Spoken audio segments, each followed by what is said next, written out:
യോഹന്നാൻ എഴുതിയ സുവിശേഷം 15 മുതലുള്ള തിരുവചനങ്ങൾ. ഞാൻ സാക്ഷാൽ മുന്തിരിച്ചെടിയും എൻ്റെ പിതാവ് കൃഷിക്കാരനുമാണ്. എൻ്റെ ശാഖകളിൽ ഫലം തരാത്തതിനെ അവിടുന്ന് നീക്കിക്കളയുന്നു. എന്നാൽ ഫലം തരുന്നതിനെ കൂടുതൽ കായ്ക്കാനായി അവിടുന്ന് വെട്ടിയൊരുക്കുകയും ചെയ്യുന്നു. ഞാൻ നിങ്ങളോട് പറഞ്ഞ വചനം നിമിത്തം നിങ്ങൾ ശുദ്ധിയുള്ളവരായിരിക്കുന്നു. നിങ്ങൾ എന്നിൽ വസിക്കുവിൻ, ഞാൻ നിങ്ങളിൽ വസിക്കും.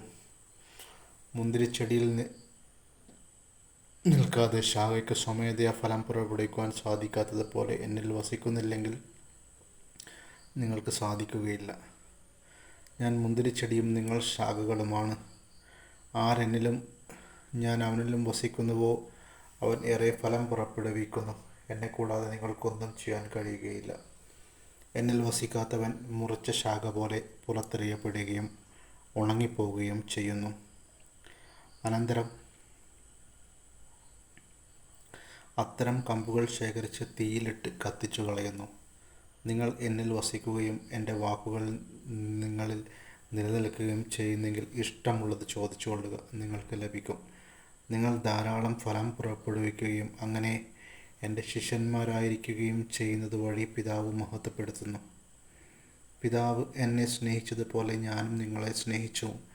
നിങ്ങൾ എൻ്റെ സ്നേഹത്തിൽ നിലനിൽക്കുവിൻ. ഞാൻ എൻ്റെ പിതാവിൻ്റെ കൽപ്പനകൾ പാലിച്ച് അവിടുത്തെ സ്നേഹത്തിൽ നിലനിൽക്കുന്നത് പോലെ നിങ്ങൾ എൻ്റെ കൽപ്പനകൾ പാലിച്ചാൽ എൻ്റെ സ്നേഹത്തിൽ നിലനിൽക്കും. ഇത് ഞാൻ നിങ്ങളോട് പറഞ്ഞത് എൻ്റെ സന്തോഷം നിങ്ങളിൽ കൂടിക്കൊള്ളാനും നിങ്ങളുടെ സന്തോഷം പൂർണ്ണമാകാനും വേണ്ടിയാണ്. ഇതാണ് എൻ്റെ കൽപ്പന: ഞാൻ നിങ്ങളെ സ്നേഹിച്ചതുപോലെ നിങ്ങളും പരസ്പരം സ്നേഹിക്കണം. സ്നേഹിക്കുന്നവർക്ക് വേണ്ടി ജീവൻ അർപ്പിക്കുന്നതിനേക്കാൾ വലിയ സ്നേഹമില്ല. ഞാൻ നിങ്ങളോട് കൽപ്പിക്കുന്നത് നിങ്ങൾ ചെയ്യുന്നെങ്കിൽ നിങ്ങൾ എൻ്റെ സ്നേഹിതരാണ്. ഇനി ഞാൻ നിങ്ങളെ ദാസന്മാർ എന്ന് വിളിക്കുകയില്ല, കാരണം യജമാനൻ ചെയ്യുന്നത് എന്തെന്ന് ദാസൻ അറിയുന്നില്ല. എന്നാൽ ഞാൻ നിങ്ങളെ സ്നേഹിതന്മാരെന്ന് വിളിച്ചു. എന്തെന്നാൽ എൻ്റെ പിതാവിൽ നിന്ന് കേട്ടതെല്ലാം നിങ്ങളെ ഞാൻ അറിയിച്ചു. നിങ്ങൾ എന്നെ തിരഞ്ഞെടുക്കുകയല്ല, ഞാൻ നിങ്ങളെ തിരഞ്ഞെടുക്കുകയാണ് ചെയ്തത്. നിങ്ങൾ പോയി ഫലം പുറപ്പെടുവിക്കുന്നതിന് നിങ്ങളുടെ ഫലം നിലനിൽക്കുന്നതിനും വേണ്ടി ഞാൻ നിങ്ങളെ നിയോഗിച്ചിരിക്കുന്നു. തന്മൂലം നിങ്ങൾ എൻ്റെ നാമത്തിൽ പിതാവിനോട് ചോദിക്കുന്നത് എന്തും അവിടുന്ന് നിങ്ങൾക്ക് നൽകും. ഞാൻ നിങ്ങളോട് കൽപ്പിക്കുന്നത് പരസ്പരം സ്നേഹിക്കുവിൻ. ലോകം നിങ്ങളെ വെറുക്കും. ലോകം നിങ്ങളെ ദ്വേഷിക്കുന്നുവെങ്കിൽ അതിനു മുമ്പേ അതെന്നെ ദ്വേഷിച്ചു എന്നറിഞ്ഞുകൊള്ളുവിൻ. നിങ്ങൾ ലോകത്തിൻ്റേതായിരുന്നുവെങ്കിൽ ലോകം സ്വന്തമായതിനെ സ്നേഹിക്കുമായിരുന്നു. എന്നാൽ നിങ്ങൾ ലോകത്തിൻ്റേതല്ലാത്തതുകൊണ്ട് ഞാൻ നിങ്ങളെ ലോകത്തിൽ നിന്ന് തിരഞ്ഞെടുത്തതുകൊണ്ട് ലോകം നിങ്ങളെ ദൂഷിക്കുന്നു. ദാസൻ യജമാനേക്കാൾ വലിയവനല്ല എന്ന് ഞാൻ നിങ്ങളോട് പറഞ്ഞ വചനം ഓർമ്മിക്കുവിൻ. അവർ എന്നെ പീഡിപ്പിക്കുമെങ്കിൽ നിങ്ങളെയും പീഡിപ്പിക്കും. അവർ എൻ്റെ വചനം പാലിച്ചുവെങ്കിൽ നിങ്ങളുടേതും പാലിക്കും. എന്നാൽ എൻ്റെ നാമം മൂലം അവർ ഇതെല്ലാം നിങ്ങളോട് ചെയ്യും. കാരണം എന്നെ അയച്ചവനെ അവർ അറിയുന്നില്ല. ഞാൻ വന്ന് അവരോട് സംസാരിച്ചിരുന്നെങ്കിൽ അവർക്ക് പാപമുണ്ടാകുമായിരുന്നില്ല. എന്നാൽ ഇപ്പോൾ അവരുടെ പാപത്തെക്കുറിച്ച് അവർ ഒഴികഴികളില്ല. എന്നെ ദ്വേഷിക്കുന്നവൻ എൻ്റെ പിതാവിനെയും ദ്വേഷിക്കുന്നു.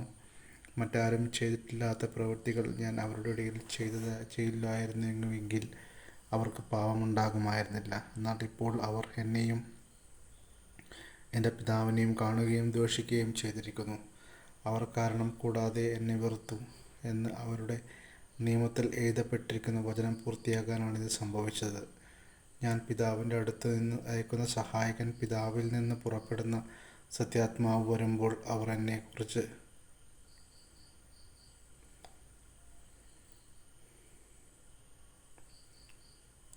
എന്നെക്കുറിച്ച് സാക്ഷ്യം നൽകും. ആരംഭം മുതൽ എന്നോട് കൂടെയുള്ളവരായതുകൊണ്ട് നിങ്ങളും സാക്ഷ്യം നൽകും. ദൈവവചനമാണ് നാം കേട്ടത്.